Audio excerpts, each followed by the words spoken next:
آپ دیکھ رہے ہیں میرا یوٹیوب چینل۔ آنے والے نئے سبسکرائبر کو خوش آمدید کہتا ہوں۔ دوستو، صوبہ پنجاب میں لاہور شہر کے بعد شیخو پورہ وہ علاقہ ہے جہاں سب سے زیادہ دشمنیاں چل رہی ہیں، جبکہ کچھ دشمنیاں اپنے انجام کو پہنچ چکی ہیں۔ آج کی اس ویڈیو میں آپ لوگوں کو شیخو پورہ کے نذیر گجر گروپ اور سلیم جٹ گروپ کی خونی دشمنی کے بارے میں بتاؤں گا، جس میں تقریباً 48 کے قریب لوگ مارے گئے تھے۔ کہانی شروع کرنے سے پہلے جنہوں نے ابھی تک میرا چینل سبسکرائب نہیں کیا وہ چینل سبسکرائب کر لیں۔ دوستو، 90 کی دہائی میں نذیر گجر کا بیٹا چک دینا والی سے گزر رہا تھا۔ اس کی گاڑی سے مٹی اڑی اور وہاں موجود سلیم جٹ اور اس کے گروپ کے لوگوں کے درمیان اس کے ساتھ بحث ہوئی اور یہ بحث گالم گلوچ تک جا پہنچی، جس کے نتیجے میں جٹ گروپ نے نذیر گجر کے بیٹے عقیل گجر کو فائر مار کر قتل کر دیا۔ اس قتل کے بعد سلیم جٹ فرار ہو گیا اور اس کے خلاف مقدمہ بھی درج کیا گیا۔ بعد میں نذیر گجر نے سلیم جٹ کو معاف کر دیا تھا، لیکن سلیم جٹ گروپ کے لوگوں نے نذیر گجر کے علاقے میں جھوٹی خبریں پھیلانا شروع کر دی کہ نذیر گجر نے سلیم جٹ کے خوف سے راضی نامہ کیا ہے۔ کافی عرصہ تک نذیر گجر نے ان باتوں کو برداشت کیا۔ جب لوگوں نے اسے تانے دینا شروع کیے تو نذیر گجر اور اس کے بھائیوں سجاول گجر، توقیر گجر، ٹیپو گجر وغیرہ نے اپنے دوستوں کے ساتھ مل کر سلیم جٹ کے باپ اور اس کے ایک بھائی کو قتل کر کے اپنے بیٹے کا بدلہ لیا۔ اس وقوعہ کے بعد اس دشمنی میں گجر اور جٹ برادری کے لوگ کود پڑے۔ گجر برادری کے لوگ جٹ برادری کی نسبت کم اکثریت میں تھے۔ ان دونوں گروپوں نے اپنی زمینیں اور سامان بیچ کر اسلحہ خریدا اور اپنے ساتھ درجنوں گارڈز رکھنا شروع کر دیے جو ہر وقت بھاری اسلحہ کے ساتھ لیس ہوتے تھے۔ جٹ گروپ نے بورے والا کے ڈوگر گروپ کو پیسے دیے جو اس وقت کا بورا والا کا ایک بہت خطرناک گروپ تھا، اور انہیں نذیر گجر گروپ کے خلاف استعمال کیا۔ ڈوگر گروپ نے جٹ گروپ کے ساتھ مل کر نذیر گجر گروپ کی زمین پر قبضہ کیا۔ یہ ایک کمرشل زمین تھی جس کی مالیت اس دور میں 50 لاکھ روپے کے قریب تھی۔ گجر گروپ نے پولیس کے ذریعے قبضہ چھڑوانے کی ناکام کوشش کی، لیکن سیاسی اثر و رسوخ کی وجہ سے پولیس نے اس مسئلے میں زیادہ دلچسپی نہ لی، جبکہ سلیم جٹ گروپ کا کزن اس وقت CPO فیصل آباد تعینات تھا جس کا نام انور جٹ تھا، جس کی مداخلت کی وجہ سے الٹا پولیس نے نذیر گجر گروپ کے لوگوں کے خلاف جھوٹے مقدمات درج کر کے انہیں جیل میں بند کر دیا۔ عدالت سے ضمانت ملنے کے بعد اگلے ہی روز نذیر گجر گروپ کے لوگوں نے جٹ گروپ اور ڈوگر گروپ کے لوگوں پر حملہ کیا جو نذیر گجر کی زمین پر قابض تھے۔ حملہ اس قدر شدید کیا گیا تھا جس کے نتیجے میں 14 کے قریب لوگ جٹ گروپ کے جبکہ 8 لوگ گجر گروپ کے مارے گئے تھے۔ ان قتلوں کے بعد پورے شیخو پورہ کے علاقے میں دہشت اور خوف کا عالم تھا۔ پولیس نے دونوں برادریوں کے علاقوں میں عارضی پولیس کی چوکیاں قائم کر دی تھیں۔ دونوں گروپوں کے خلاف آپریشن کر کے پولیس نے بھاری اسلحہ ضبط کیا اور اس کے ساتھ ساتھ دونوں گروپوں کے لوگوں کی گرفتاریاں بھی کی، لیکن دونوں گروپ سیاسی پشت پناہی کی وجہ سے جلد جیل سے باہر آ گئے تھے۔ جیل سے باہر آتے ہی جیل کے باہر دونوں گروپوں کے کچھ لوگ جو باہر موجود تھے انہوں نے ایک بار پھر ایک دوسرے پر فائرنگ کر دی، جس میں جٹ گروپ کے 5 اور گجر گروپ کے 2 لوگ مارے گئے تھے، جبکہ 15 کے قریب لوگ شدید زخمی ہوئے تھے۔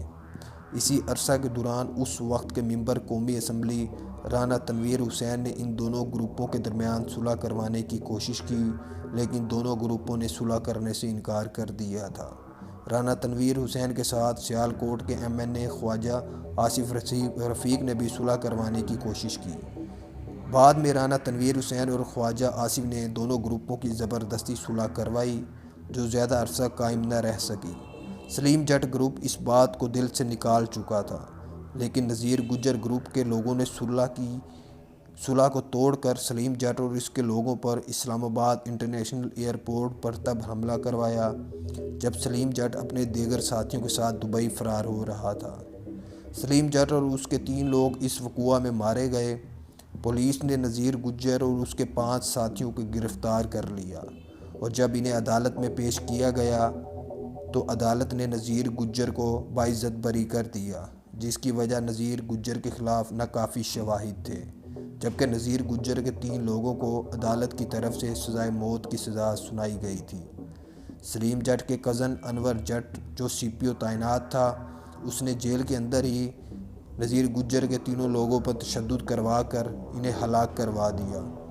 CPO انور جٹ نے اپنے کزن سلیم جٹ کے قتل کا بدلہ لینے کے لیے نذیر گجر گروپ کے ڈیرے پر سول کپڑوں میں پولیس اہلکاروں سے بھی حملہ کروایا، جبکہ اس حملے میں اس نے جیل سے دیگر اشتہاریوں کو نکال کر انہیں کئی بار نذیر گجر اور اس کے لوگوں پر حملہ کرنے کے لیے بھیجا۔ دیگر اشتہاریوں نے نذیر گجر اور اس کے لوگوں پر کئی حملے کیے، لیکن نذیر گجر خوش قسمتی سے محفوظ رہا۔ پولیس نے جب نذیر گجر گروپ کے خلاف کارروائیاں تیز کی تو یہ اپنے چند دوستوں کے ساتھ علاقہ غیر فرار ہو گیا۔ علاقہ غیر میں اس نے پناہ صوبہ خان کے پاس لی تھی۔ صوبہ خان اس وقت خیبر ایجنسی کا ایک مشہور اور بہت بڑا بدماش تھا جو پنجاب کے تقریباً سارے اشتہاریوں کو پناہ دیا کرتا تھا۔ صوبہ خان سونا اور اسلحے کی اسمگلنگ کیا کرتا تھا اور یہ اس وقت پولیس کو انتہائی مطلوب انسان تھا، اور پولیس نے اس دور میں اس کے سر کی قیمت 2 کروڑ روپے مقرر کی ہوئی تھی۔ دوستو، 90 کی دہائی کی ایک بہت بڑی رقم تھی۔ کہا جاتا ہے کہ صوبہ خان کو پولیس کی ٹاپ 10 لسٹ میں پہلے نمبر پر دیکھا جاتا تھا۔ صوبہ خان نے کئی عرصہ تک نذیر گجر اور اس کے ساتھیوں کو پناہ دیے رکھی۔ اس وقت کے IG پنجاب جہانزیب علیم کو ہٹا کر IG پنجاب شاہد گجر کو لگا دیا گیا تھا۔ یہی وہ موڑ تھا کہ شاید نذیر گجر گروپ کے خلاف جو مقدمات درج تھے اور جو آپریشن ہو رہے تھے انہوں نے کم ہونا تھا۔ شاہد گجر کو جب اس سارے واقعہ کی معلومات دی گئی تو IG نے CPO انور جٹ کے خلاف انکوائری کا حکم دیا۔ اس وجہ سے پولیس نے نذیر گجر کے خلاف کارروائیاں کم کر دی۔ یہ کہہ سکتے ہیں کہ یہ کارروائیاں نہ ہونے کے برابر تھی، اور نذیر گجر اور اس کے دوستوں کے خلاف 30 کے قریب جو جھوٹے مقدمات CPO انور جٹ نے درج کروائے ہوئے تھے وہ بھی آہستہ آہستہ ختم ہونا شروع ہو گئے تھے۔ شاہد گجر نے اپنی گجر برادری کی وجہ سے نذیر گجر کی مدد کی اور اسے بیرون کھاتے مختلف لوگوں سے پیغامات بھجوائے اور اسے بتاتا رہا کہ کس چیز کو کس طرح ہینڈل کرنا ہے۔